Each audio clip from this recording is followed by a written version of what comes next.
The wedding dress weighed 17 pounds. Clara had counted the layers of tulle that morning, while her mother fastened the 300 pearl buttons running up her spine, each one a small imprisonment, each one a quiet declaration that her life had already been decided. The dress had cost more than Clara made in 8 months of teaching 3rd grade. The veil alone could have paid her rent for 3 months. None of it was hers. The dress belonged to the Harrington family legacy. The flowers belonged to the wedding planner's vision. The ceremony belonged to the 200 guests currently sitting in St. Augustine's Cathedral on 5th Avenue, fanning themselves with programs that listed Clara's name beside Edmund Harrington III, as if the pairing were as inevitable as sunrise.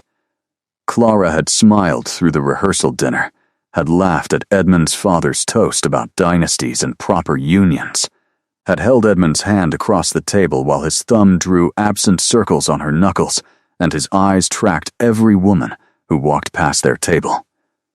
7 years. She had given Edmund Harrington 7 years of her life, had rearranged her ambitions around his career, had moved cities twice for his promotions, had swallowed her own dreams with practiced efficiency, and standing in the bridal suite at 6:47 on a Saturday evening, listening to the string quartet begin the processional through the cathedral walls, Clara felt something inside her go very, very quiet. Not cold. Not angry. Just quiet. The way a room goes quiet after a window breaks.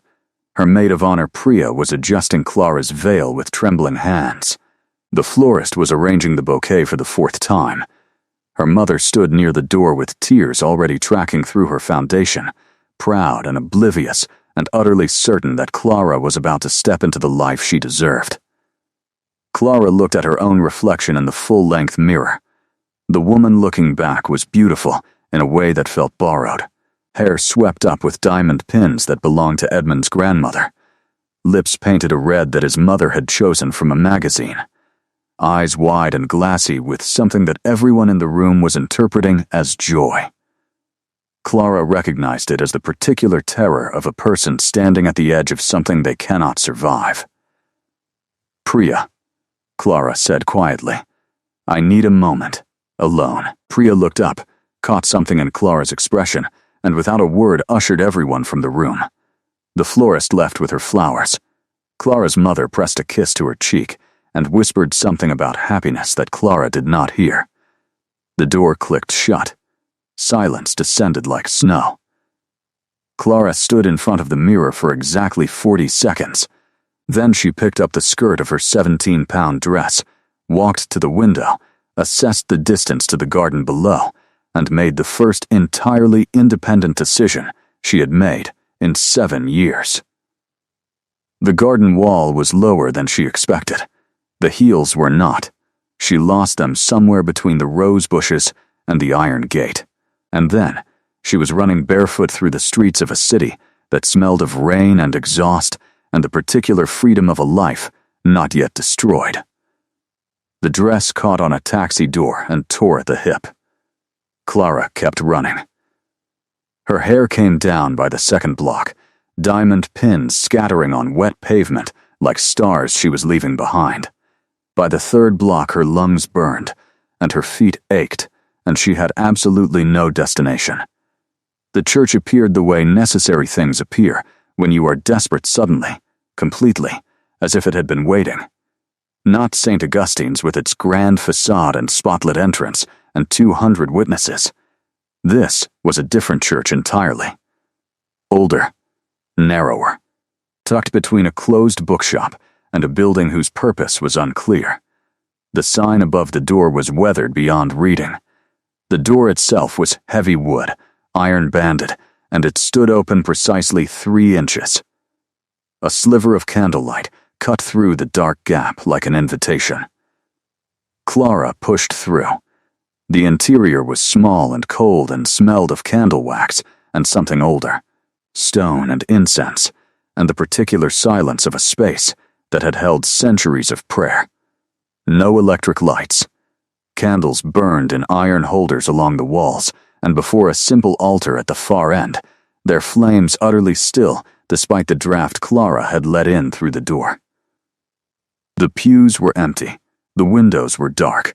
The whole space breathed with the kind of quiet that had weight to it, the quiet of a place that had been holding its breath for a very long time. Clara pressed her back against the closed door and tried to remember how to breathe. That was when she saw him.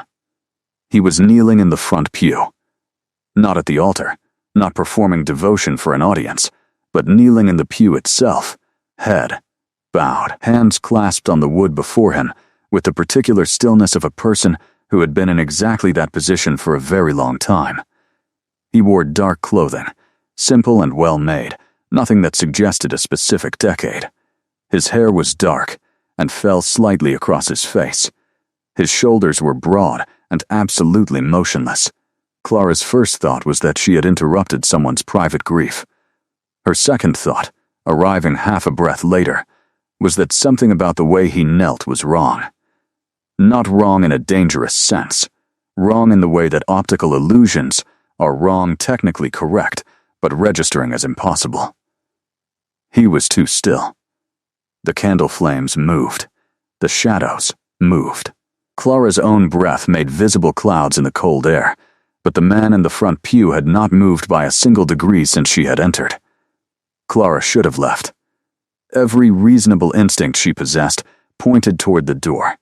Instead, she stood in her torn wedding dress with bare, bleeding feet and watched a man who might not have moved since before she was born, and felt, for the first time in 7 years, genuinely curious about what happened next. He heard her before she touched the door. Not her footsteps, though he heard those too, bare feet on wet stone, uneven with exhaustion and pain. What he heard first was her heartbeat, elevated and ragged, the particular rhythm of a person who had been running from something rather than toward it. He had learned to distinguish that difference across centuries. People running towards something had a lightness to their pulse even in fear. People running away carried a heavier beat, weighted with whatever they were leaving behind. This heartbeat was heavy. Cassian did not turn, did not alter the position of his hands or the angle of his bowed head. He had learned stillness the way most people learned language, through necessity, through years of practice, through the understanding that movement drew attention, and attention in his case drew consequences he preferred to avoid. He had been kneeling in this pew for 2 hours. He came here on the anniversary, every year, without exception, because this church had been standing in 1347 when he had last been fully human, and there was a comfort in sitting inside something that had survived as long as he had. Something that remembered the same century. The door creaked. Light from the street cut briefly across the stone floor and vanished. He heard her press against the door after closing it, heard her breathing slow from a run to something approaching stillness, heard the moment she saw him, the small catch in her breath, the pause in her heartbeat that meant surprise. She did not leave. That was interesting. Most people who stumbled into empty churches at midnight and found a solitary man kneeling in the dark left immediately. The ones who stayed were either desperate or curious, and in his experience, those two states were more related than people understood. Cassian waited. Clara took 3 steps into the church, stopped, took 2 more. He could track her position with the accuracy of long practice. She was standing in the center aisle now, approximately 20 feet behind him, probably trying to determine whether he was sleeping or praying or something else entirely. He could feel her gaze on his back, the way you could feel sunlight through glass, present and warm and slightly removed. Then, her foot found a loose stone, and she stumbled. The sound was small, a scrape, and a sharp intake of breath, but it broke the silence the way a stone breaks still water, and Cassian turned. His first impression was white. The dress was extraordinary in its volume and disorder, torn at one hip, the skirt gathered in both hands as if she had been running and forgotten to put it down. Her hair was half up and half down, dark strands across pale shoulders. something that might have been a diamond pin still clinging to a curl above her left ear. Her feet were bare, and there was blood on the right one, a small dark stain spreading from her heel across the stone floor. His second impression was her face, wide dark eyes, intelligent and frightened and fighting the frightened with everything she had, a jaw that was set with the particular stubbornness of someone who had made a decision and was not ready to be talked out of it yet, a mouth pressed into a line that was trying very hard not to tremble. She was wearing a wedding dress. She was alone. It was midnight. She was bleeding. Cassian stood. The movement was fluid and quiet, and he watched her take an involuntary step backward before she caught herself and held her ground. Good instincts, he noted. She was afraid, but she was not going to show it. He respected that immediately, and with the particular warmth of recognition, because he had spent centuries being afraid of things he refused to show. "I am not going to hurt you," Cassian said. His voice came out lower than he intended, rough from 2 hours of silence, carrying traces of accents accumulated over 700 years of moving through different countries and languages. He watched her process the sound of it, watched her eyes narrow slightly. "That is exactly what someone who was going to hurt me would say," Clara said. Her voice was steadier than her heartbeat. He found that impressive. Cassian almost smiled. Fair point. He glanced down at her foot. "You are bleeding." Clara looked down as if she had forgotten. "I know. Should I am fine," she said, which was clearly not true, and which they both knew but which he understood she needed to say. He had spent enough centuries around humans to know that fine was rarely a description of current state. It was almost always a declaration of intent. He sat back down in the pew, not to be dismissive, but to reduce the size of the space he occupied, to make himself less imposing in the confined darkness. He watched her recalculate. She had been braced against someone who was standing. Someone sitting was less threatening, and she needed less threatening right now, even if she would not have admitted to needing anything. She looked around the church with the thoroughness of someone assessing exits. "How long have you been here?" she asked. "In this church?" "Tonight?" Cassian said. 2 hours. A pause. She was working towards something. "You were very still," she said finally. I thought she stopped. "You thought I was dead," Cassian said. She met his eyes. The candlelight made hers look almost gold. "Yes, people often do," he said. It was the most honest thing he could have told her. She did not know that yet. Clara took 3 more steps down the aisle. Not toward him exactly, but not away either. Moving the way cautious people moved when curiosity was winning against self-preservation. She stopped at the pew across from his and stood with one hand on the wood back, not sitting, maintaining the option of leaving. "Are you all right?" she asked. And the question surprised him because it was directed at him rather than at herself, which was unusual given that she was the one bleeding and wearing a torn wedding dress at midnight. Cassian considered the question with the seriousness it deserved. He had not been asked that in a very long time. "No," he said honestly, "but I have not been all right for a very long time." He looked at her. "You?" Clara's mouth did something complicated. "No," she said, "but I think I am better than I was 20 minutes ago." The candles burned their steady flames between them. Outside, the city made its distant sounds. Inside the church, something shifted in the particular quality of the silence, became slightly less cold. Clara sat down. She was not entirely sure why. The rational part of her mind, the part that had been suppressed for 7 years of accommodating Edmund's preferences and his family's expectations, offered several reasonable arguments against sitting in a dark church at midnight, across from a strange man she did not know. The other part of her, the part that had thrown itself out of a window 20 minutes ago, pointed out that she had already made the least rational decision of her adult life tonight, and that sitting down was relatively minor, by comparison. The pew was cold and hard, and somehow deeply comforting. She had not sat in a church simply to sit in a very long time. Edmund's family attended St. Augustine's Cathedral for Christmas and Easter and appearances, and Clara had attended beside him with the same decorative function as the flower arrangements. This was different. This church was too small and too dark, and too old for appearances. It was only for the actual business of being inside a building that had held more human pain than she could imagine. Her foot was throbbing. She pulled the skirt of the dress up enough to look at it. The cut was not deep, but it was still bleeding. A thin, dark line across her heel from something she had stepped on in the street. She pressed the hem of the inner layer of tulle against it, ruining approximately $300 worth of fabric without regret.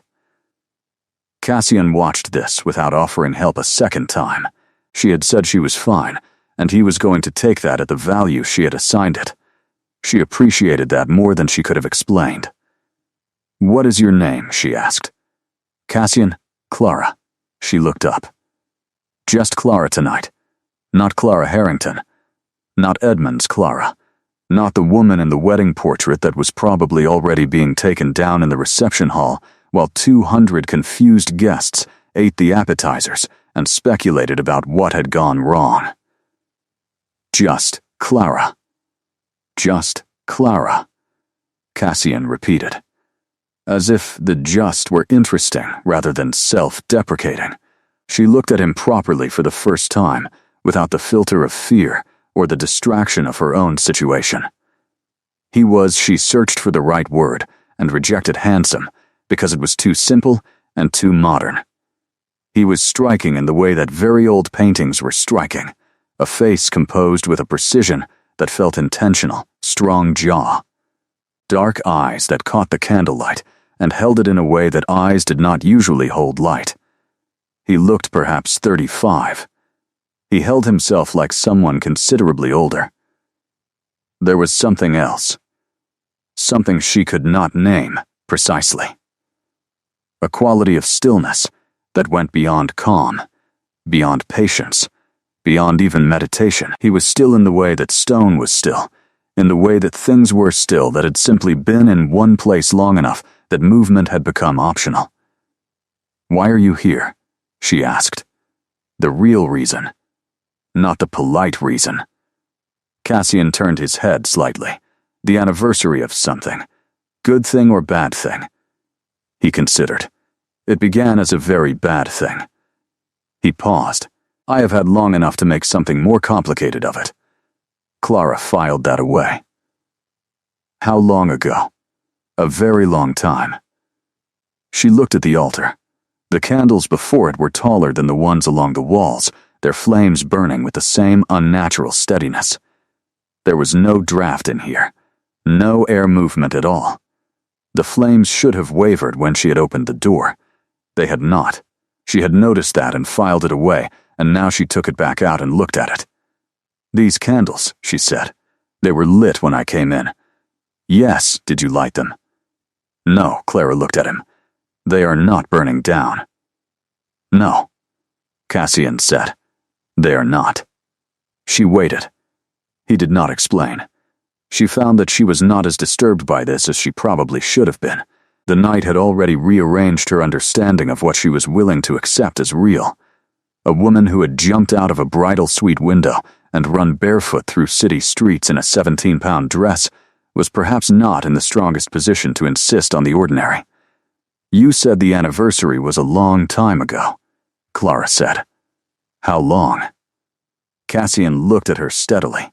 "Long enough that the answer will sound impossible. Try me." He was quiet for a moment. The candlelight moved shadows across his face and patterns that made him look like something painted rather than present. 1347, he said. Clara did not move, did not blink. Did the arithmetic slowly and carefully. That is almost 700 years. Yes, she looked at his face, at the face that held no lines, no gray, no erosion of decades, at the hands folded on the pew before him that looked like the hands of a man in his mid-30s. at the eyes that looked like nothing she had a word for. "You are not human," she said. It came out very calm. She was dimly proud of that. "I was," Cassian said. "I am not anymore. Not entirely." "What are you?" He turned to face her fully for the first time. His eyes in the direct candlelight were darker than she had realized. Not black, but a deep brown that had something else underneath it. Something that caught light from angles that made no sense. Like depth where depth should not have been possible. "Something very old," he said. "Something that has been sitting in this church on this night every year since the year I stopped being what I was born." He looked at the altar. Something that did not expect company tonight. Clara absorbed this. Her heartbeat was elevated, but not panicked. Her mind was running through explanations and discarding them with unusual efficiency. Elaborate deception seemed unlikely in an empty church at midnight. Delusion seemed more likely to be hers than his given the night she was having. Which left the third option, the one that her rational mind was still preparing objections to, but that her instincts had already quietly accepted. She looked at the man across the aisle, at the vampire, because that was the word her mind had landed on, the word that organized everything that was wrong and strange and impossible about him into a shape she could hold sitting in a pew in the church, where he had perhaps been kneeling when he was still alive. "Are you dangerous?" she asked. He did not flinch from the question. He answered it with the seriousness it deserved. "I have been," he said. "I am choosing not to be tonight." Clara nodded slowly. Somehow that was the most honest, and therefore the most reassuring thing he could have said. Not "I would never hurt you," not "you are safe." Just "I am choosing." The acknowledgement that it was a choice, that something required choosing. Outside, a church bell began to toll. Midnight exactly. The sound moved through the stone walls and into Clara's chest. She sat in her ruined dress in the cold church and listened to the bell count the hour and thought about 7 years of small submissions and one large act of escape and a torn hem and bare bleeding feet and a man kneeling in the dark who had not aged since the century of the Black Death.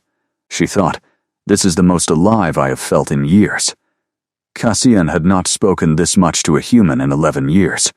The last time had been brief and necessitated by circumstance, a transaction in a city he had passed through, nothing that required actual conversation.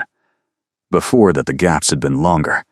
He moved through the world in the margins of human attention, present but not participating, a shadow in peripheral vision that people's minds smoothed over and forgot. It was safer. For them, primarily, but also for him. Attachment had costs that compounded across centuries in ways that made ordinary interest rates look gentle. But Clara was asking him questions in the direct way of someone who had already decided that honesty was the only currency worth spending tonight, and he found he could not answer her with the deflections he had used on the rare occasions when humans got too close. She had already accepted the central impossible thing with a pragmatism that he had genuinely not anticipated. Most people, when told they were sitting across from something that had stopped aging in the 14th century, experienced a predictable sequence of denial, fear, and flight. Clara had run the arithmetic, looked at his face, and asked if he was dangerous. That was not a response he had encountered before. "So tell me," Clara said. "What was 1347 like?" Before, he looked at her. "You want to know about the 14th century. I want to know about you," she said. "Before whatever happened happened." She shifted on the pew, tucking her feet up beneath the enormous skirt. "You have been carrying 1347 around for 700 years. That seems like something worth understanding." Cassian was quiet for a moment. The church settled around them with its ancient sounds, stone contracting in the cold, the distant murmur of the city, the absolute stillness of the candle flames. "It was smaller," he said finally. "The world. Not physically, but the distances between things were longer. News traveled at the speed of horses. A city 2 days' ride away might as well have been another country. You were born into a place, and a set of expectations, and the distance between who you were and who you were supposed to be was generally not very large, because the space available for becoming someone else was very small. Clara was listening with her whole body, leaning slightly forward, elbows on her knees. What were you supposed to be? A younger son, Cassian said. My father had estates in what is now northern France. My brother was going to inherit everything. I was going to go into the church, because that was what younger sons did when there was nothing else to do with them. He paused. I did not want to go into the church. What did you want? He almost smiled. To travel. To see the parts of the world that the maps of the time were mostly wrong about. I had read everything available on the subject, which was not much. He looked at his hands. I wanted to know what was past the edge of what anyone had mapped. Clara was quiet for a moment. Did you get to? Eventually, he said. Not in the way I planned. What happened in 1347? He was still for a long moment. The plague came through our region in autumn. His voice was level. The factual levelness of someone who has had centuries to decide how to carry a thing. It came quickly, and it was not selective. My brother died in the first week. My father in the second. He paused. I stayed to tend the village. There was no one else. A priest was supposed to come, but the roads were bad, and no one came. Clara said nothing. Her eyes were steady on his face. There was a woman in the village, Cassian continued. He had not said this aloud in a very long time. He was mildly surprised to find it came out intact. She had been tending the sick for weeks before I understood what I was dealing with. She knew remedies that the physicians did not know, understood things about the illness that should not have been knowable in that century. He stopped. She was not human, Clara said quietly. She was very old, Cassian said. She had been in that valley since before anyone in the village could remember. She had watched over it in her way. When I came to her because I had run out of everything I knew to do, and people were still dying, she offered me a choice. He looked at the altar. She said she could not stop the plague. That was beyond what she was. But she could offer me time. Long enough to do what the physicians could not. Long enough to bring the village through. And you said yes. I said yes, Cassian confirmed. I did not fully understand what yes meant. I understood that my body would change, that I would not die the way humans died, that there would be costs she was not fully enumerating. I was 28 years old, and half the people in my care were dying, and I said yes. Clara breathed out slowly. Did the village survive? Most of it, he said.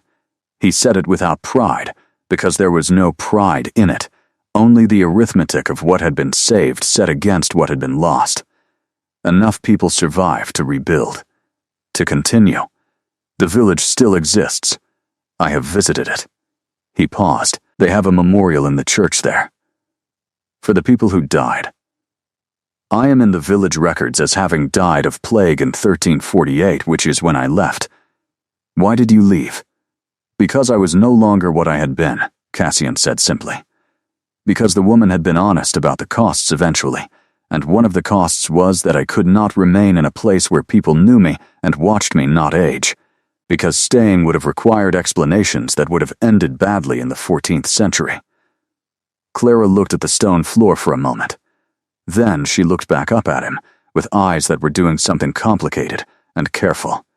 And you have been moving ever since. More or less, Cassian said. 700 years, Clara said, of moving, of not staying anywhere long enough for people to notice. Yes, she was quiet. He could hear her heartbeat, steadier now than when she had come in, settling into a rhythm that was thoughtful rather than panicked. He could also hear, though this required no supernatural ability, the particular quality of someone sitting with something heavy and turning it over to find its weight. That is the loneliest thing I have ever heard, Clara said. Cassian looked at her. No one had said that to him before either. People who learned what he was tended toward fear or fascination or demands, not grief on his behalf. "Yes," he said. "It is." Clara's foot had stopped bleeding. She had checked it twice, and the cut had closed more quickly than cuts usually closed, which she attributed to the cold of the stone floor and the strange stillness of the air in the church, rather than to anything more complicated. She was already revising her threshold for what counted as complicated tonight. Cassian had stood while she was examining her foot and moved to the back of the church where there was apparently a small vestibule she had not noticed on her way in. He returned with a cloth that was old and clean and handed it to her without comment. She accepted it without comment. He sat back down in the pew across from her.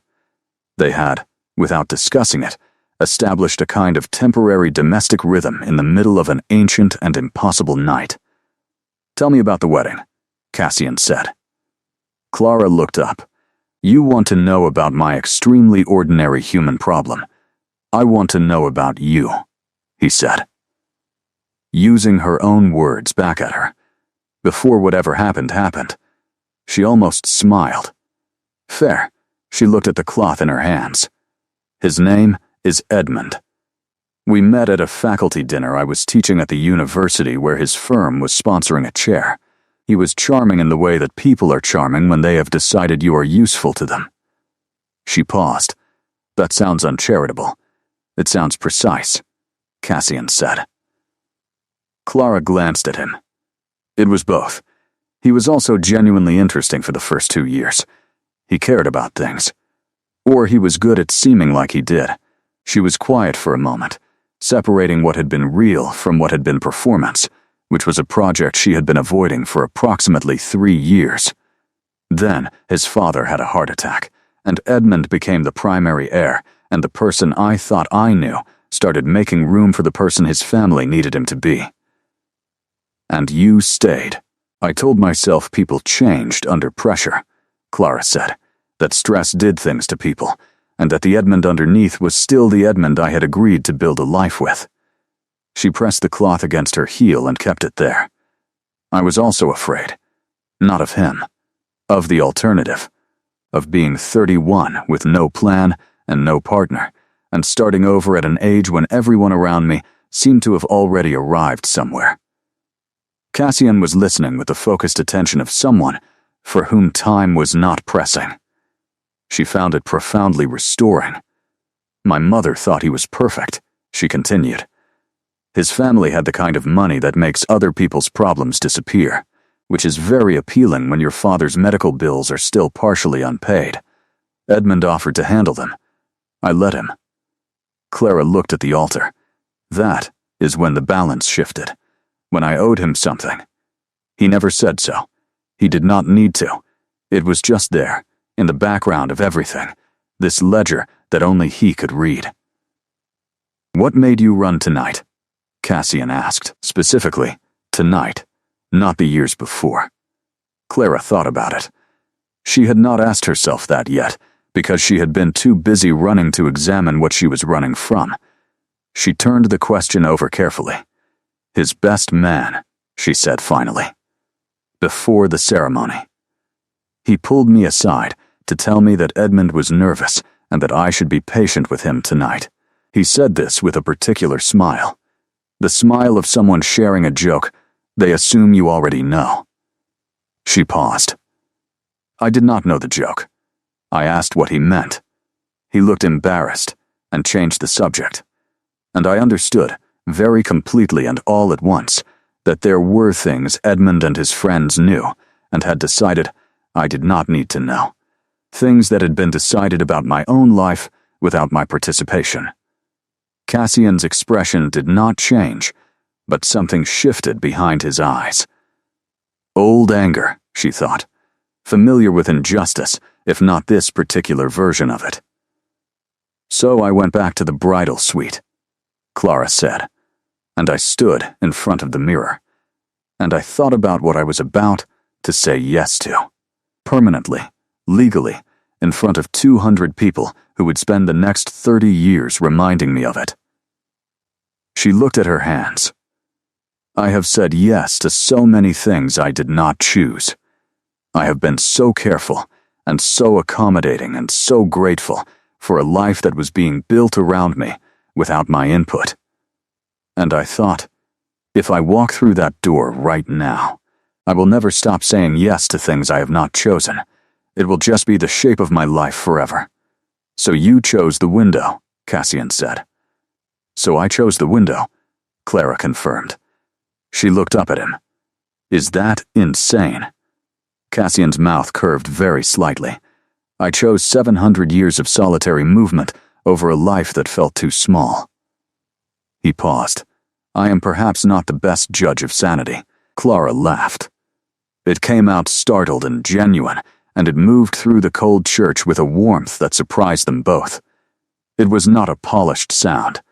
It was the laugh of someone who had not laughed without calculation in a very long time, without checking first whether it was appropriate, whether Edmund would find it too loud, whether his mother would think it unrefined.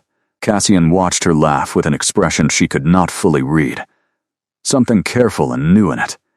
You should do that more, he said. What? Laugh like that? Like it belongs to you.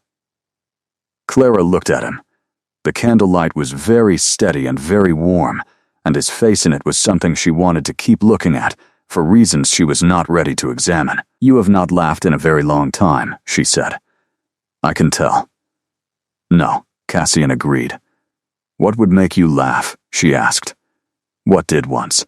He thought about it with the seriousness of someone for whom the question required actual excavation. My younger brother, he said.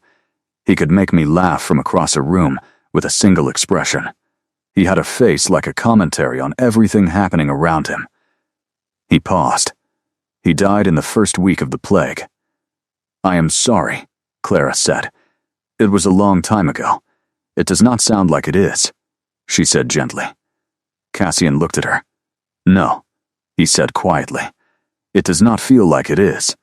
7 centuries and it still does not feel like it is.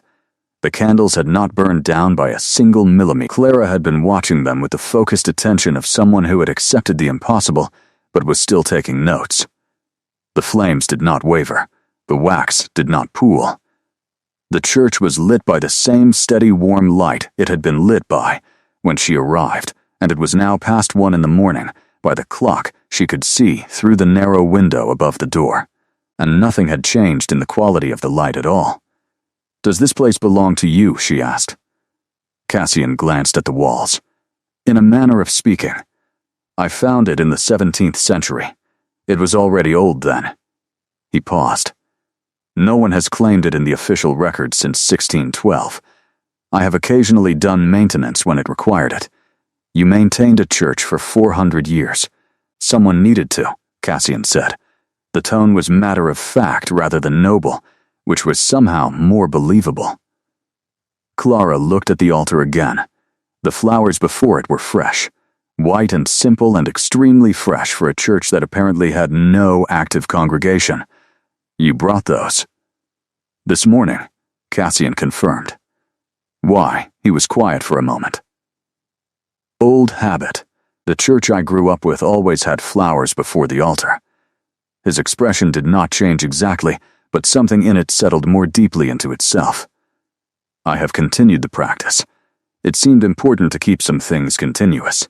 Clara looked at the fresh white flowers in the cold church, maintained by a 700-year-old man who came here once a year to kneel and remember what he had been. Something in her chest moved in a way that was not romantic and not pitying, but was adjacent to both of those things, and also something else. Something she did not have a clean word for. The particular feeling of recognizing loneliness in a form that had been carried so long it had become architectural, a structural feature of a person rather than a temporary state. She stood up. Her foot held. She walked toward the altar slowly, her bare feet quiet on the stone, the torn skirt trailing behind her. She stopped in front of the flowers and looked at them for a moment. Then, she turned and sat on the altar steps, facing the church, and looked at Cassian in his pew. From this angle, he looked very far away. Come sit closer, she said. "You do not have to stay over there." He looked at her for a moment with the particular expression of someone recalibrating what they had expected a night to be.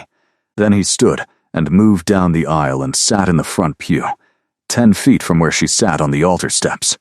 Closer, not close. The instinct of someone who had spent centuries managing proximity with caution.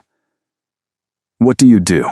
Clara asked, "when you are not sitting in this church once a year? What does 700 years of existence actually look like day to day?" Cassian leaned back slightly. "I read a great deal. Languages take time to learn, and I have had time, so I have learned many." He paused. "I have worked in various capacities over the centuries. Libraries mostly. Archives. Places where a person who moves quietly and retains information precisely is useful, and where nobody asks too many questions about how long you have been there before you move on." "Libraries," Clara repeated. She smiled. "Of course. What does that mean? You have the quality of someone who has spent a great deal of time with books and not enough with people." She said it without cruelty. It reads as scholarship rather than coldness. "But it is there." Cassian regarded her. "That is an accurate observation. What languages do you speak?" He considered. 14 fluently. Another 8 well enough to navigate. Several others poorly enough that he would not claim them. Clara stared at him. 14? Time, he said simply. And necessity. You cannot move through 7 centuries of Europe and beyond without acquiring language. Each place requires it. Each decade shifted the vocabulary of the places he had been enough that what he had learned in one century was only partially useful in the next. "Say something," Clara said.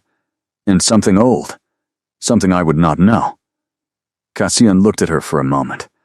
Then he said something low and quiet, a handful of syllables that sounded like French filtered through something older, the vowels rounder, the consonants softer, a language that had the quality of something spoken beside fires in rooms that no longer existed. "What was that?" Clara asked. "Old French," Cassian said. "The dialect of my region." He paused. I said, "The candles in this place have always burned longer than they should." Clara looked at the candles, then back at him.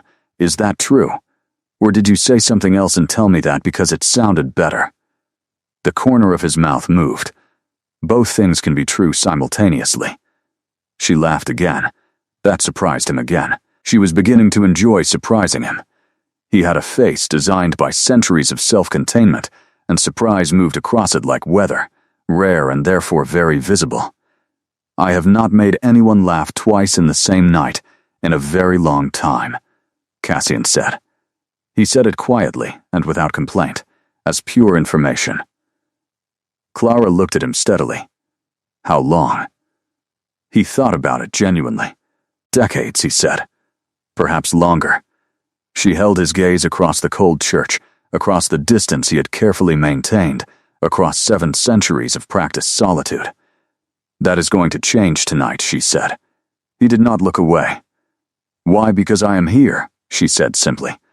"And I have nothing else to do and nowhere to be, and I am finally, for the first time in 7 years, exactly where I chose to be." She looked at the flowers and the candles and the old stone. "And this is the most interesting place I have ever been." Cassian was quiet for a long moment.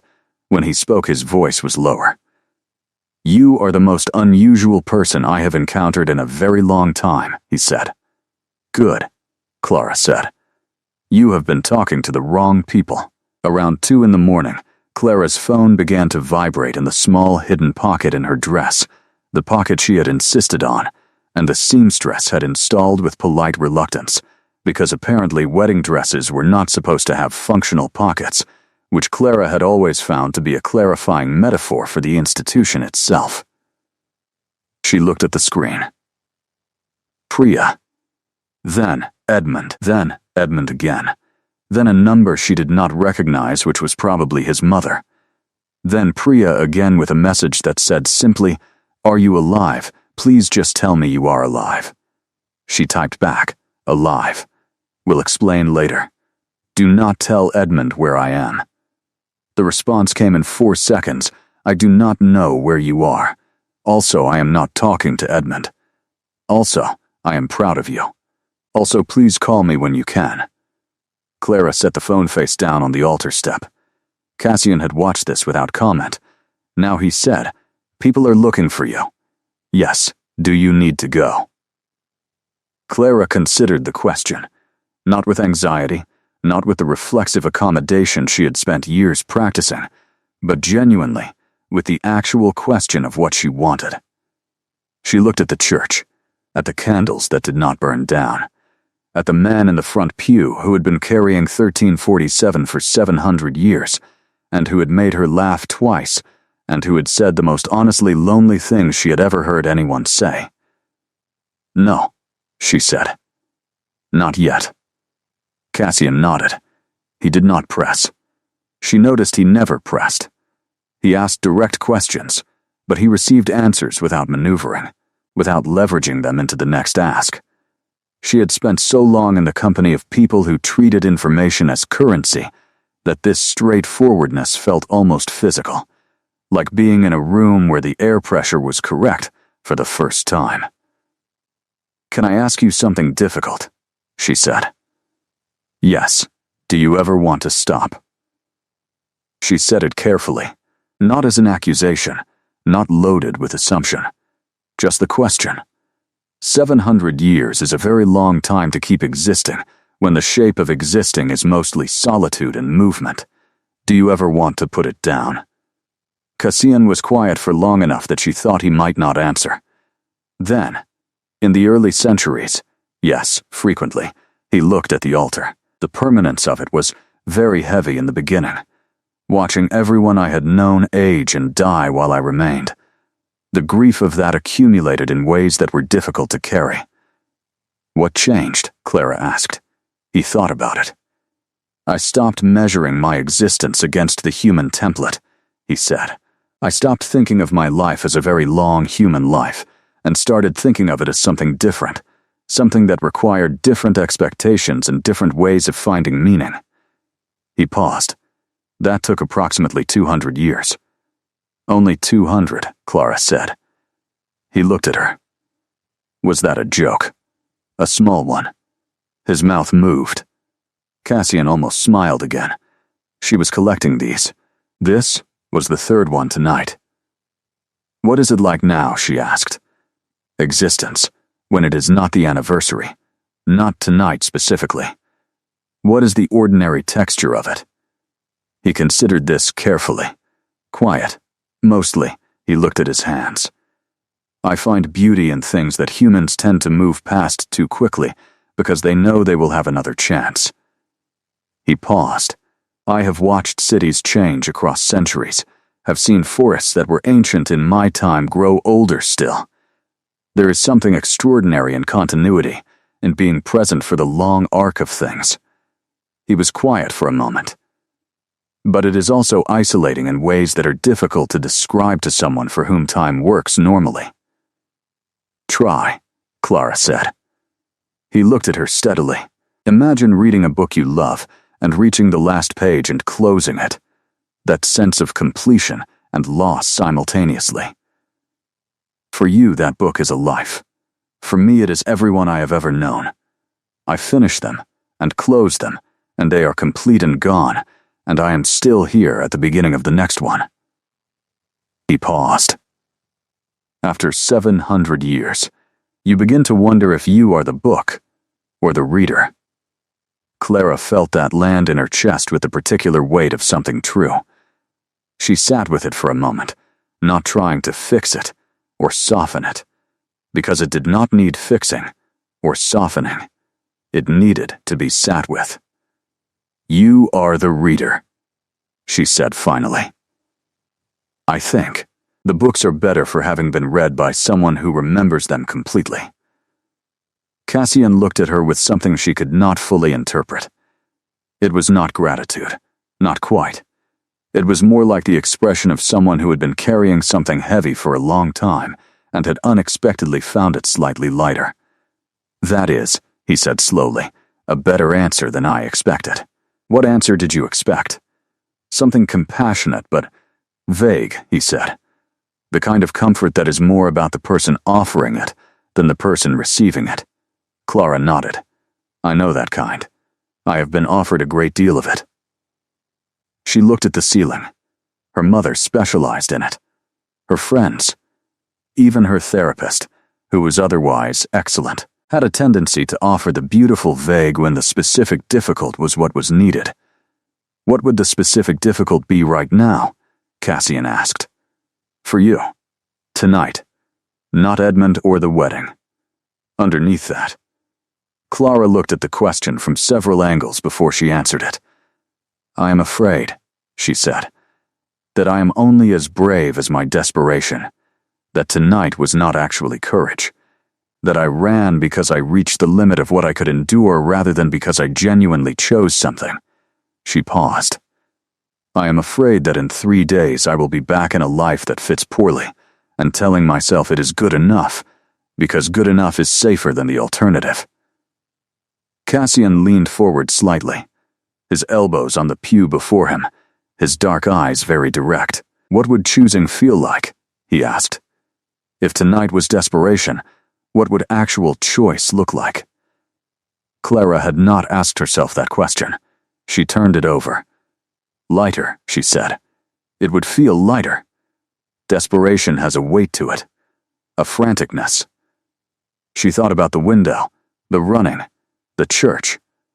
And then she thought about sitting down in the pew, about saying not yet when he asked if she needed to go, about the 2 hours since then. "Oh," she said quietly. Cassian waited. "It got lighter," she said, "somewhere in the last 2 hours." She looked at him. "I stopped running and started choosing, and I did not notice when it happened." Cassian's expression was doing something careful and new. "I noticed," he said. The clock through the narrow window read 3 in the morning. Clara had taken the diamond pin out of her hair and was turning it between her fingers, looking at it with the assessing eyes of someone taking inventory of what actually belonged to her. The pin was Edmund's grandmother's. The dress was the Harrington family's vision. The venue, the flowers, the guest list, the honeymoon reservations in a place Clara had never said she wanted to go. She set the pin on the altar step beside her, left it there. Cassian watched this small ceremony of relinquishment without comment. He had a gift for witnessing things without narrating them, which she found increasingly valuable. "You said you have worked in libraries," Clara said. "For the most part. I am a literature professor," she said, "or I was before I left my position to move to Edmund City." She paused, "before I reorganized my life around his." She looked at the pin on the step. "I gave up a tenure-track position." She said it flatly, not with self-pity, but with the clarity of someone finally adding up a column of numbers they had been avoiding. "What was your research?" Cassian asked. "Medieval manuscripts," Clara said. "Primary sources.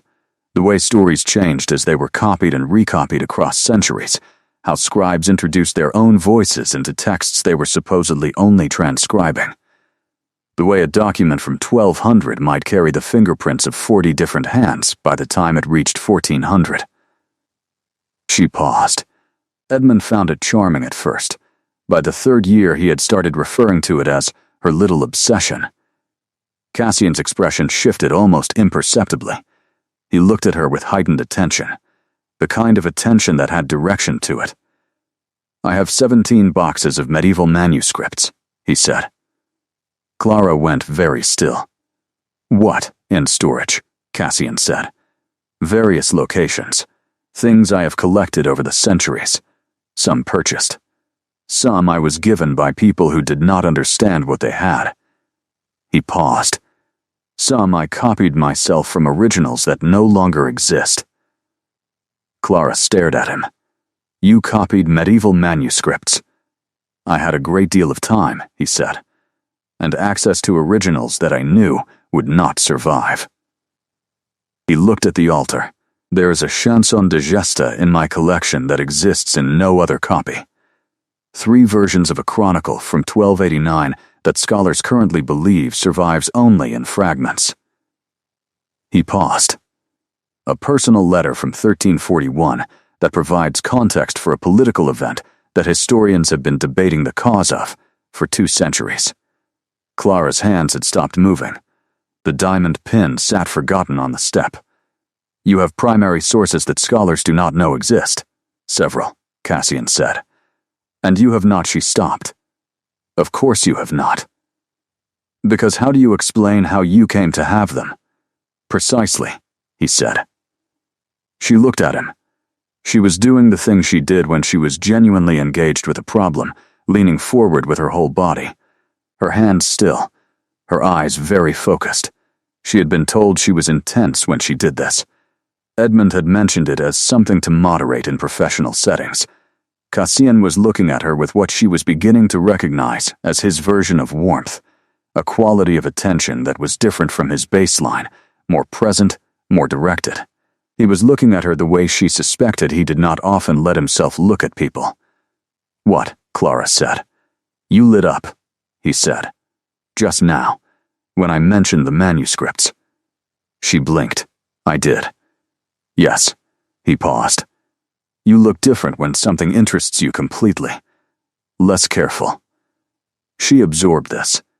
Edmund had once said she looked aggressive when she was excited about her work, that the intensity was off-putting in social situations. She had spent 3 years moderating it, rounding the edges of her own enthusiasm so it fit more comfortably in the spaces his world offered. I have been told that is a flaw, she said. Cassian's expression was clear. It is not. They looked at each other across the 10 feet of cold air between the front pew and the altar steps. The candles burned their impossible steady flames. The church breathed around them. Clara stood up. She picked up the diamond pin, walked to the front pew, and sat down beside Cassian. Not across from him, beside him.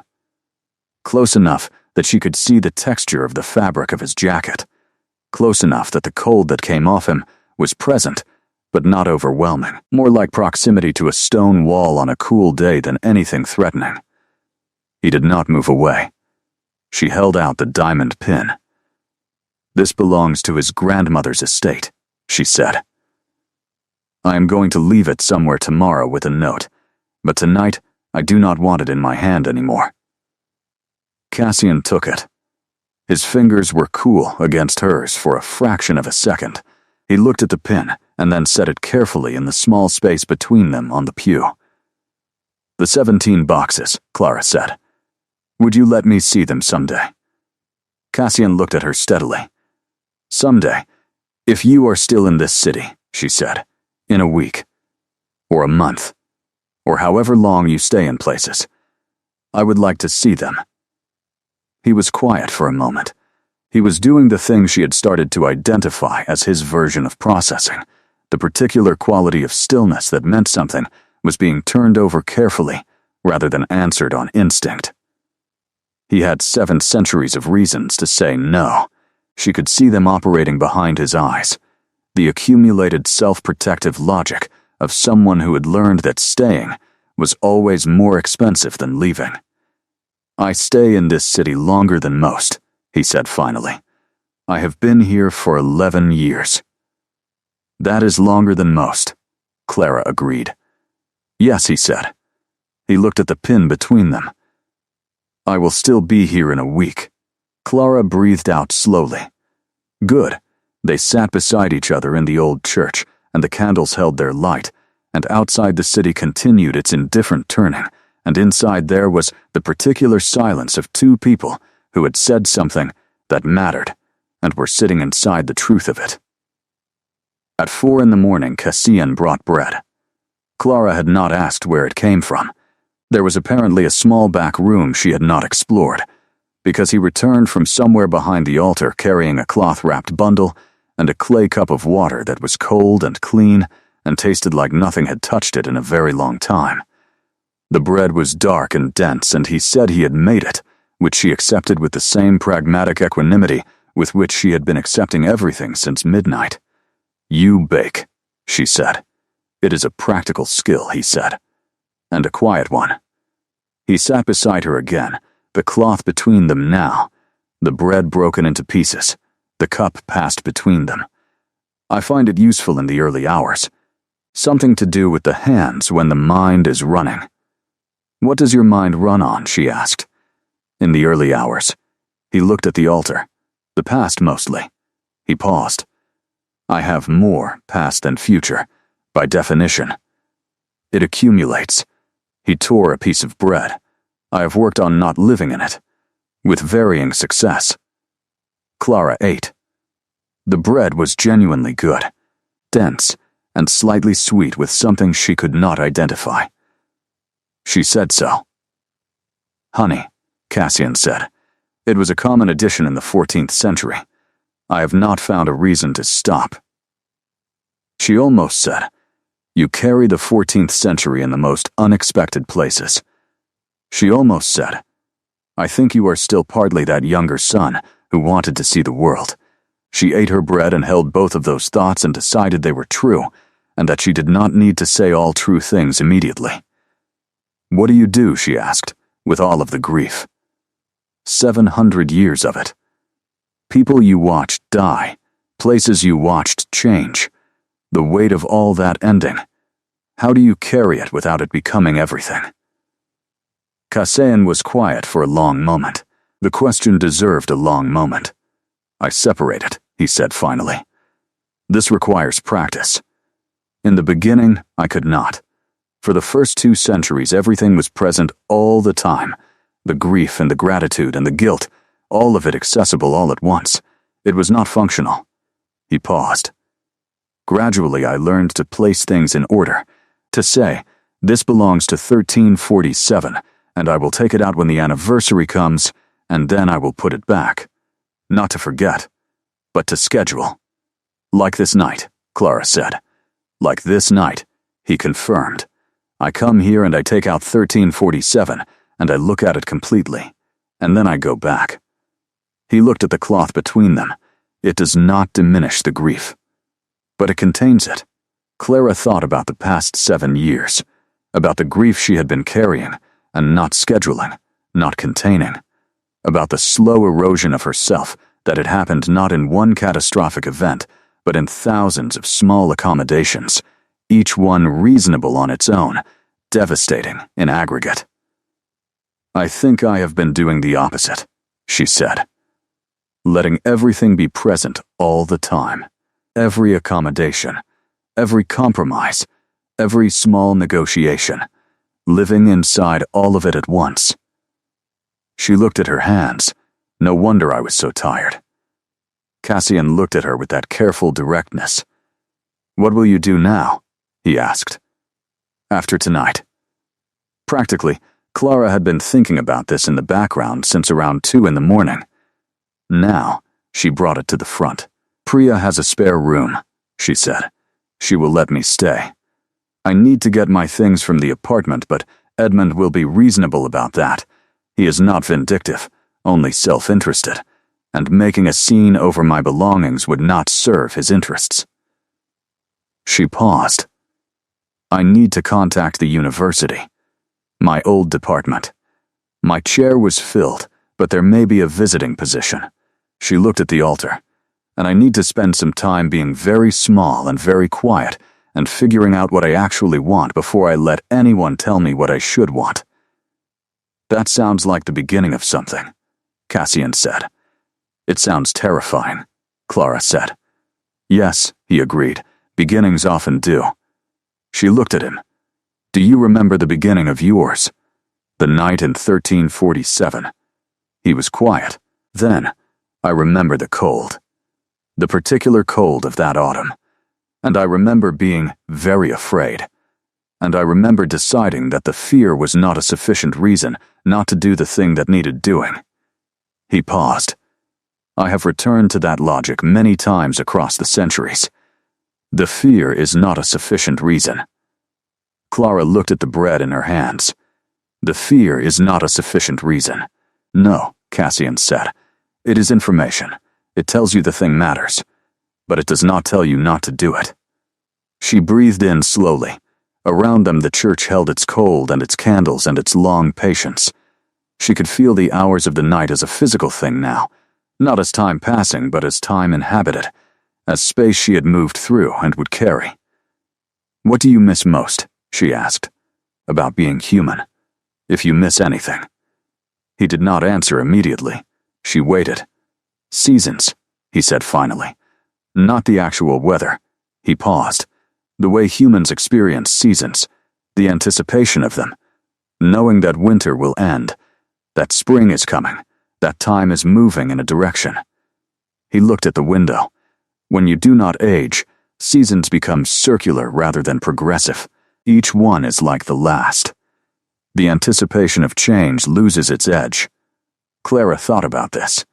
"Spring will come in 4 months," she said. "I know," Cassian said, "but I will not feel it the way you will." He looked at her. "You will feel it as something new, because you are coming to it from a difficult winter." She met his eyes. "Is that what you think this is? A difficult winter?" "I think tonight is the night you stopped accepting winter as a permanent condition," he said. Yes, Clara looked at the candles. The flames were absolutely still in the absolute quiet. Outside, the first gray suggestion of pre-dawn had begun to soften the dark above the narrow window. "It is almost morning," she said. "Yes," Cassian said. "What happens when the sun comes up?" she asked. "For you." He looked at her steadily. "I do not dissolve," he said. "If that is what you are asking, the mythology is largely theatrical. So you just continue." "I just continue," he confirmed. "I will return to wherever I go." He paused. "I will think about this night for a very long time." Clara looked at him. "What will you think about it?" His expression was doing the complicated, careful thing again.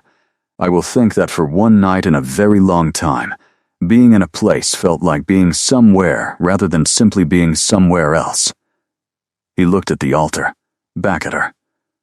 "I will think that I did not expect that, and I am glad of it." The gray at the window was deepening toward pale blue. Clara had stopped tracking time as a countdown and started experiencing it as something she was inside. This was new. For 7 years she had lived in relation to Edmund's schedule, his meetings, his family obligations, his preferences for when dinner should be, and how weekends should be spent. Her time had been always in reference to something external. This stretch of hours in the church belonged to no one's schedule. It was simply itself. She had taken her hair down completely. The last pins were in a small pile on the pew beside the diamond pin, and her hair was loose around her shoulders, which felt like a disproportionately significant act of reclamation. Cassian had not commented on it. He had noticed, she could tell, in the way he noticed everything. But he did not narrate other people's private moments, which was a quality she was adding to the growing internal list. "Tell me something you have never told anyone," she said. He looked at her with slight surprise. "That is a considerable request.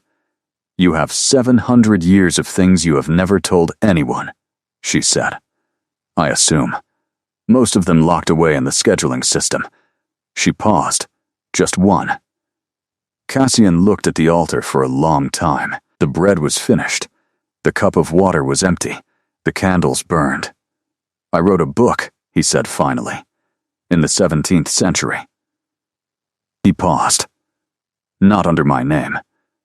It was not possible to publish under a consistent name when you could not be photographed or officially documented without eventually being asked questions you could not answer." "What kind of book?" "Philosophy," he said, "specifically about the nature of time, about whether duration and experience were the same thing or categorically different, whether a life measured in years was the same as a life measured in depth of experience." He paused. "I was working through certain personal questions." Clara stared at him. "Is it still in circulation?" He looked at her carefully. "It has been out of print since the 18th century, but it still exists in certain academic libraries." Clara's hand went to her mouth. What is it called? He told her. She knew it. She had read a fragment of it in a graduate seminar, had found it extraordinary and strange, and unlike anything else from its period, too personal beneath the formal philosophical structure, too intimate in its preoccupation with continuity and loss. I wrote a paper on it, she said, in my second year of graduate school. She was staring at him with the expression of someone watching two separate puzzles resolve into the same image. I argued that the author had direct experience of the phenomenon they were describing, that no one wrote about duration and loss with that specificity, without having lived inside it in some unusual way. Cassian was very still. What was your argument?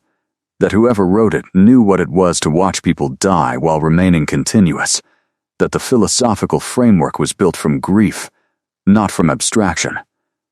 She looked at him. My advisor said the reading was too emotional, not sufficiently detached. Your advisor was wrong, Cassian said quietly. Clara felt something move in her chest, not romantic. Larger than that. The feeling of being understood in something specific, in an intellectual position she had been told was excessive, by the person who had written the original text from inside the experience she had been theorizing about. Why did you never write another one? She asked. He was quiet. The book was too close, he said. The response to it, even though it was small, even though most who read it found it minor, was more exposure than I was comfortable with. Someone came close, a reader who wrote to the publisher with questions I could not have answered without revealing things that could not be revealed. He paused. I stopped. You should write again, Clara said. He looked at her.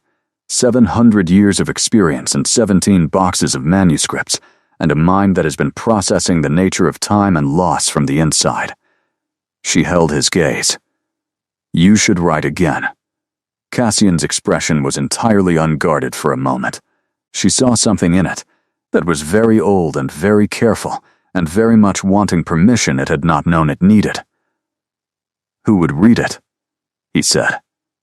I would, Clara said. For a start. He looked at her steadily across the blue-gray light that was beginning to fill the church as morning arrived at the window in increments. She looked back with the full weight of what she meant. The silence between them had changed quality over the course of the night several times. It had moved from the silence of strangers to the silence of people with something to say and no framework for saying it. Now, it had arrived at the silence of two people sitting inside something they both recognized. Cassian reached across the pew and picked up the diamond pin. He held it for a moment, looking at it. Then he set it back down, and his hand rested on the pew beside it. Near hers, not touching. Near, Clara looked at his hand beside hers. She thought about 700 years of not staying, about a man who maintained a church no one else claimed, and brought fresh flowers to an altar with no congregation, and came once a year to kneel in the dark and remember what he had been. She thought about herself, about tenure track positions surrendered, and enthusiasms moderated, and a window she had finally had the courage to climb through. She placed her hand over his. Cassian went very still in the way that meant he was feeling something rather than containing it. Clara could feel the cool of his skin, and beneath that, or perhaps she imagined it, something that was not warmth exactly, but was the memory of warmth, the structural form of it, the shape of what warmth had been. She did not move her hand. He did not move his. The sun came through the narrow window at 6:47. Clara knew the time because that was the time she had been supposed to walk down the aisle, and she registered the symmetry of it with something that was not quite irony and not quite grace, but was in the space between the two. At 6:47 last night she had been standing in front of a mirror in a borrowed dress. At 6:47 this morning, she was sitting in an ancient church with her hand over a 700-year-old man's hand, watching winter light cross a stone floor. She could work with this kind of revision. The light changed the church completely. The candles were still burning, but they became less visible in the daylight. their flames pale and secondary, like the memory of something rather than the thing itself. The stone walls went from amber to gray to a complex, warm white. The altar flowers in the light were extraordinary, very white and very present, and Clara looked at them and thought about a younger son in the 14th century who had maintained the habit of flowers before altars for 7 centuries, because it was important to keep some things continuous. Cassian had not moved his hand. She had expected that the arrival of morning would change things, create pressure, remind both of them that the night had its own logic and that daylight was a different country with different rules. But the morning came in, and the only thing that changed was the quality of the light.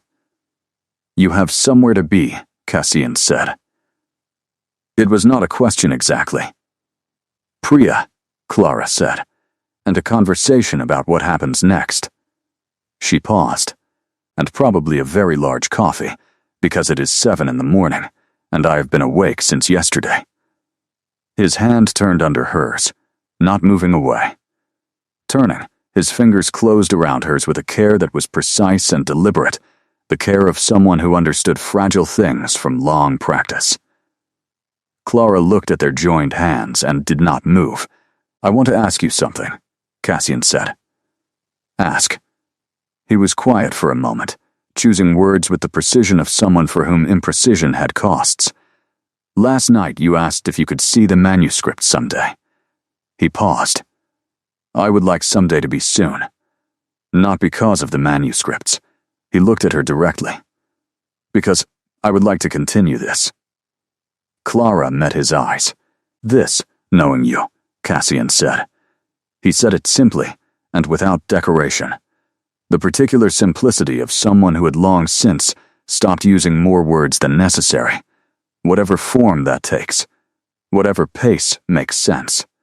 "I recognize that your life is being reconstructed from the foundation, and I am not asking you to add complexity to that reconstruction. I am saying that I would like the option of being present for it." Clara absorbed this. She thought about all the ways a person could respond to something offered this carefully.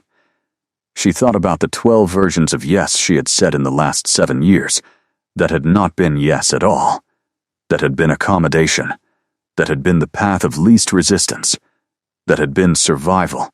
She thought about what actual yes felt like. This is what it felt like. Light. She had been right about that. "Yes," she said. "I would like that too." Cassian's hand tightened slightly on hers, a single degree of pressure, barely perceptible. She felt it completely. "I should tell you," he said, "that I do not know how to do this well, that my history with remaining in proximity to people is limited, and my history with caring about what happens to specific people is even more limited, and I will likely get things wrong." "I will also get things wrong," Clara said. "I have 7 years of practiced accommodation to unlearn, and I will overcorrect in both directions before I find the right register." Cassian looked at her with something that was the full expression of what had been operating beneath his surface all night. Not just the careful attention, the warmth inside it, the particular quality of someone discovering that a window they had kept closed for a very long time might open. "Then we will both get things wrong," he said. "Probably frequently," Clara agreed. "And correct them. That is generally how it works," she said. He looked at the window. "I have not been corrected by someone I cared to listen to in a very long time." Clara looked at the window too. The morning was fully present now. The city outside had started its sounds, early traffic, someone's footsteps on the pavement, a cart somewhere, the ordinary machinery of a day beginning. "What did you tell yourself," she asked, "about tonight, when you came here last night? What did you expect it to be?" Cassian thought about it. "The same as every year," he said. 2 hours of kneeling. The anniversary observed. Then gone. And instead a woman in a torn wedding dress pushed through the door and sat across from me and asked if I was dangerous, and then made me laugh twice," he said. Clara smiled. "And told you to write again." and told me to write again, Cassian confirmed. She stood. The morning was asking her to move toward it, and she was not going to resist the asking. She picked up the diamond pin from the pew, held it for a moment, and then set it carefully on the altar beside the flowers, Edmund's grandmother's pin beside Cassian's flowers, in the church he had maintained for 4 centuries. She liked the conjunction of it. She liked what it meant without requiring that it mean anything specific. She turned. Cassian was standing. He was looking at her with the full weight of 7 centuries of practiced containment in the process of being, carefully and deliberately, let down. Not all at once, not in a collapse, in the way that things open when they trust the opening. "I need to go," she said. "I know." She walked to him, stopped close enough that she had to look up slightly to meet his eyes. He was very still and very present, and the cool that came off him in the morning light was exactly as she had understood it in the dark, not cold, the memory of warmth. She rose on her bare feet and kissed him once, brief and deliberate and completely chosen. His response was the response of someone who had forgotten this was possible and was remembering with care. When she pulled back, his eyes were open and very dark, and the thing behind them was entirely unguarded. "Week from Thursday," she said. "Show me the manuscripts." Cassian breathed out slowly. "Week from Thursday." She picked up the skirt of her ruined dress and walked down the aisle. At the door, she turned. He was standing in the morning light, with his hands at his sides, and his face completely open in a way she suspected very few people had ever seen. "The candles," she said. "When I come back." He understood. "They will be burning," he said. She pushed through the door into the morning.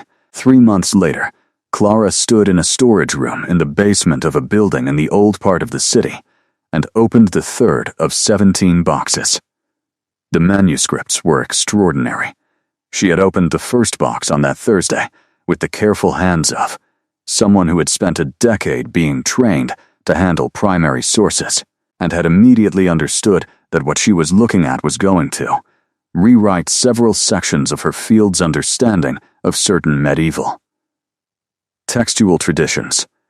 She had sat on the floor of the storage room for 4 hours, with her notes spread around her and Cassian sitting against the wall across from her reading, because he gave her complete room to work and complete presence when she looked up, which was exactly the right combination.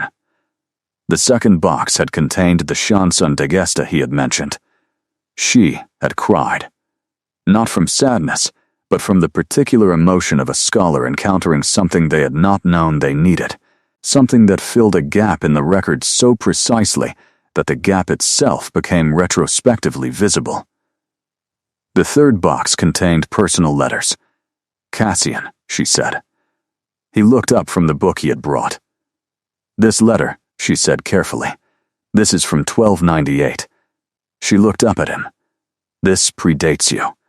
He set the book down.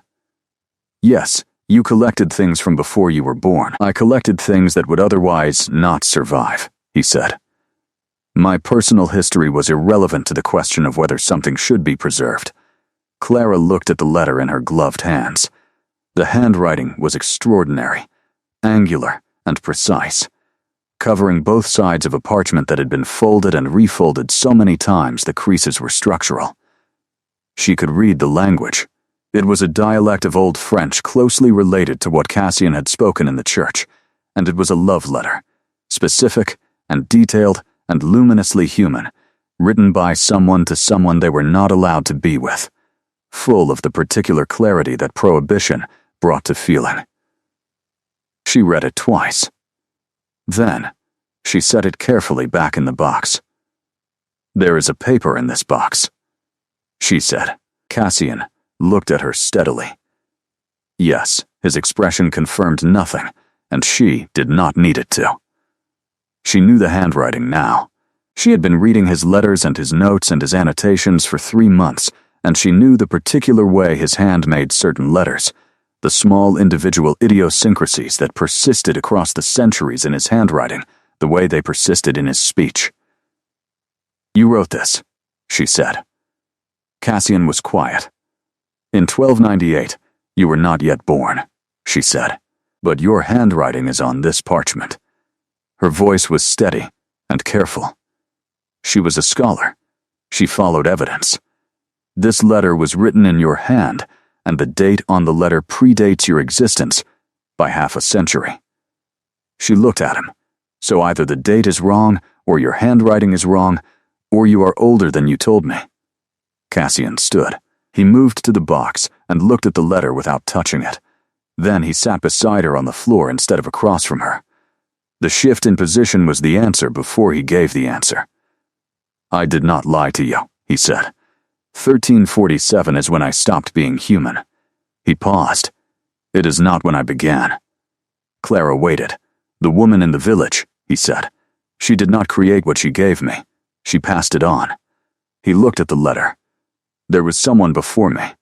Someone who had been carrying it for a long time and who was ready to put it down, who was looking for the right person to pass it to.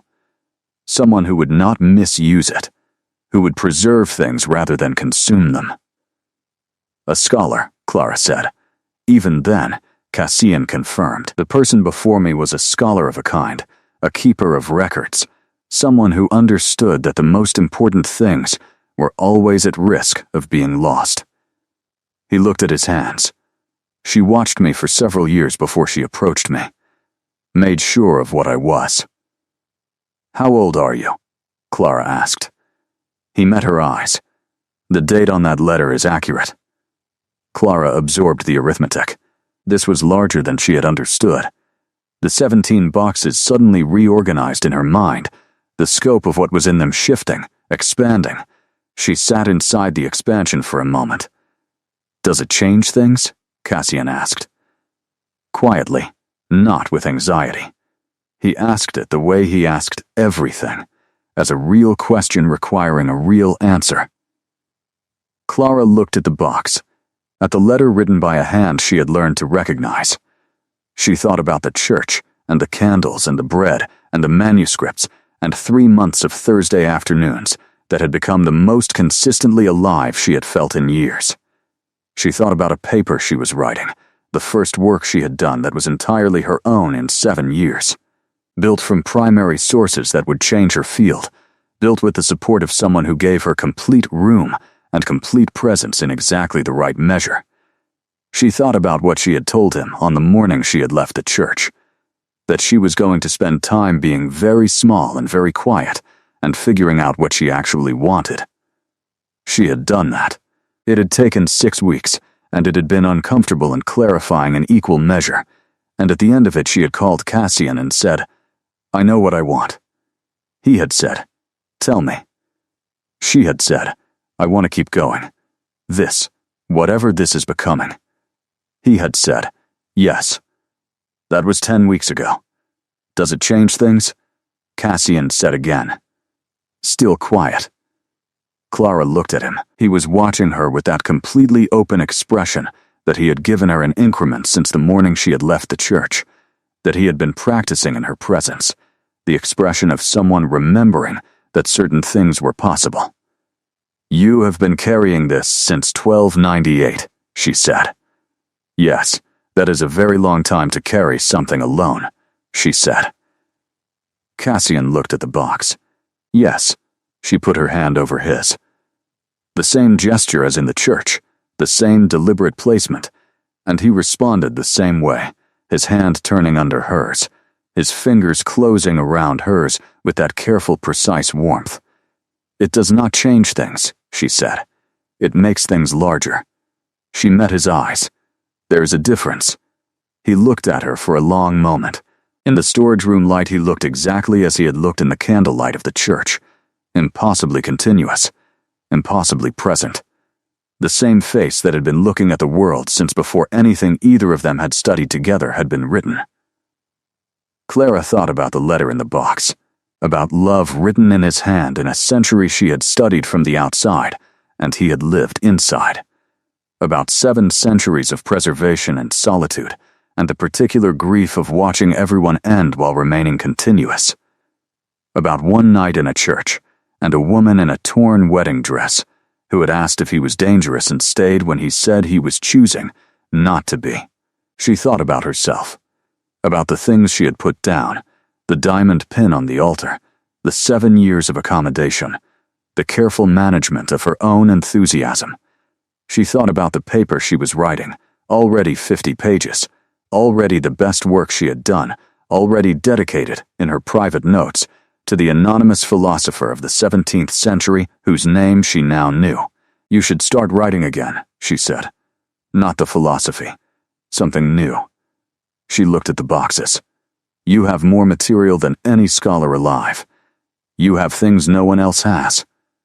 She paused. "And you have a perspective on time and loss and continuity that no one else could possibly have." She met his eyes. "Write it. All of it. Whatever form it needs to take." Cassian looked at her steadily. "With you," he said. She smiled. The full version of it, the one that was entirely hers. "With me." Outside the building, the city moved through its ordinary day. Inside the storage room, 17 boxes of preserved centuries sat in their careful order, and 2 people sat on the floor among them, hands joined, morning light through the small high window, making ordinary gold of extraordinary things. Clara thought about the night she had run, about the church and the candles that did not burn down, and the man kneeling in the dark who had not aged since the century of the Black Death, about the particular grace of impossible things that turned out to be exactly right. She thought about spring coming. 4 months away, she was going to feel it this year as something new, arriving after a difficult winter, exactly as he had said. She thought they both were.